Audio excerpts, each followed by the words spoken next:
this book, and I hope you will too, because this is really hard work. There's a lot of end of chapter exercises, so it is kind of like the yoga for your emotions. While you do the yoga, it's very uncomfortable, but then after yoga, there's like a shift and you feel comfortable afterwards. So that's the kind of process. In a nutshell, I think the best thing that Judith Siegel explains is that in event we experience, there are cues. They could be like visual, auditory, so forth, whatever sensory cues that our physical body takes in, even emotional cues, whatever, they trigger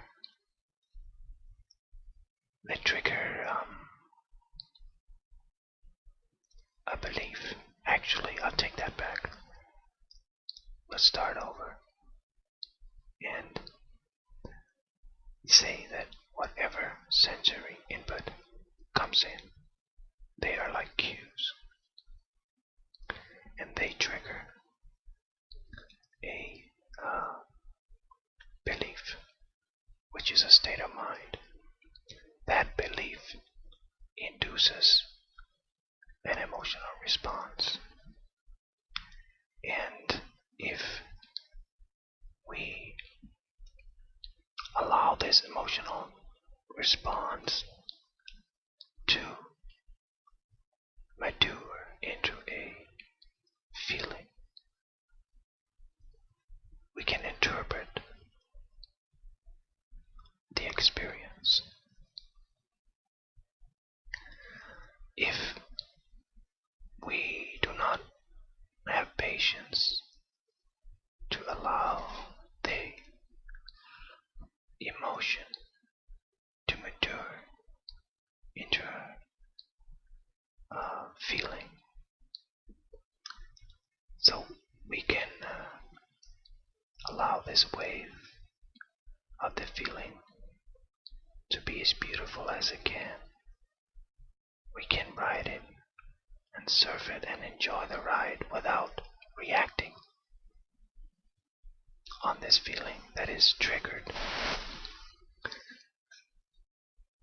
I don't know if you can hear this, but I have a bee in my window, and it's not triggering anything in me except the concern that you might be able to hear it. So I believe that you don't mind.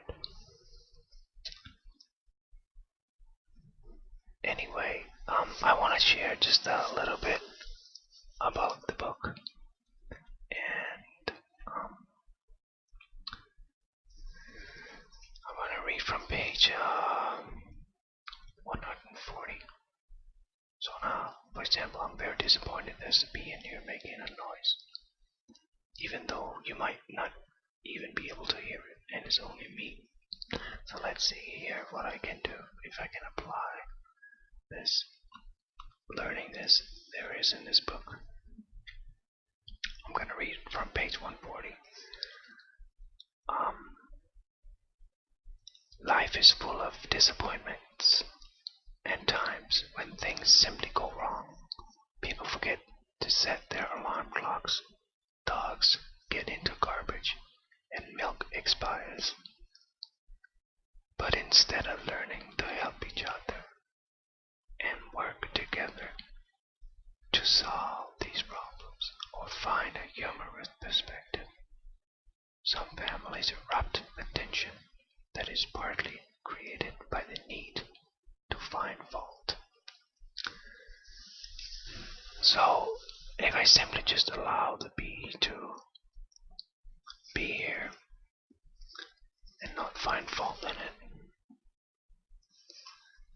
there's always more than two sides to a story. And I can come up with a thoughtful response if I read page 122. on the bottom. In a thoughtful approach, we are able to acknowledge the aggression or anxiety that has been stimulated. Once again, your equilibrium. Take a clue. Once you regain your equilibrium, take a closer look at the goal you were pursuing in order to understand its importance. Take time to acknowledge if your feelings were sparked by interrupted efficacy or a challenge to personal freedom, or if you are facing a situation that has raised self-doubt or helplessness.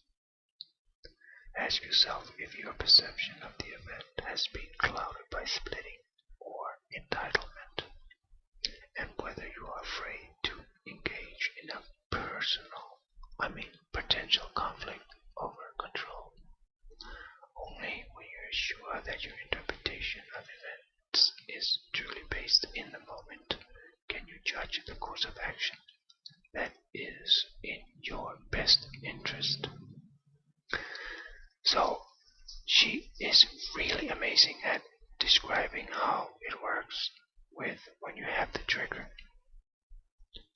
Something comes up. It triggers the belief. Anything we experience, that sensory input triggers a belief. That belief induces an emotion. Okay, so now we have the emotion. That could be a negative emotion, could be a positive emotion. And then she goes into explaining if it's negative, we only see one side of the story. It's because we are narcissistic. We basically only seeing one side of the story. We're splitting and denying the other side of the story. We're polarized. That's what she calls splitting. We polarize the experience. On page 120, she describes narcissism. Gives a pretty good definition of narcissism. 120. Narcissism can be described as a pattern of defenses that makes people excessively dependent on feedback in order to regulate their self-esteem. The difficulty in tolerating weakness leads to the tendency to see things as being all or nothing, which is a hallmark of splitting. Under the influence of narcissism, we may become focused on the importance of our own needs and less able to see how that affects others. We might also lose the big picture perspective and concentrate more on our need to prevail. When self-esteem is threatened, an overreaction is sure to follow. So it is at the core message of this book. It is how to understand narcissism and splitting and polarization, and when we are triggered, emotional response, try to see it from more than one perspective. Depolarize it. See the other sides of the story. You are not the center of the universe. It's not perfect. It will never be. So as long as you identify yourself with something that has form, it will not be perfect.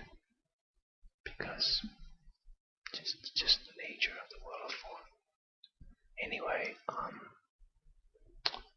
I'm not saying I'm an expert in this book, but I sure got a lot out of reading it, and I didn't even do all of the inter-chapter exercises.